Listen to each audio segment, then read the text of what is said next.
और जब भरतनाट्यम को दासियां करती थी तो भरतनाट्यम को हम दासी अट्टम के नाम से भी जानते हैं।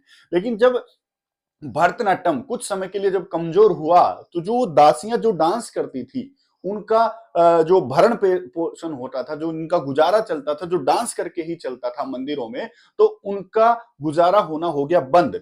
तो उन दासियों ने तमिलनाडु को छोड़कर केरल में शरण ले ली। अब केरल में वो लोग मंदिरों में डांस नहीं कर पाए, लेकिन वो राजा के यहां डांस करने लगे ताकि उनका खर्चा चल सके। क्योंकि कुछ बातें मिलती हैं मोहिनी अट्टम की और आपकी भरतनाट्यम की। देखो कैसे नंगचेई कहा जाता है डांसर को, सुंदर हाथ वाला, क्योंकि मोहिनी अट्टम में हाथों की जो मुद्राएं हैं वो बहुत यूज होती हैं, इसलिए नंगचेई, दासी, देखो डांसर को दासी कहा जाता है, भरतनाट्यम में भी दासी कहा जाता है, यहां भी दासी कहा जाता है। देव आदिची, देवदासी, देव आदिची कहा जाता है डांसर को, ये भरतनाट्यम में और यहां भी कहा जाता है। देखो मैं अगर आपको बताऊं, जब मोहिनी अट्टम खत्म हो गया तो इसको डिकोड किया गया, और डिकोड करने के लिए इन दासियों का सहारा लिया गया। और एक व्यक्ति था जिस व्यक्ति का नाम था वेदी वेल्लू।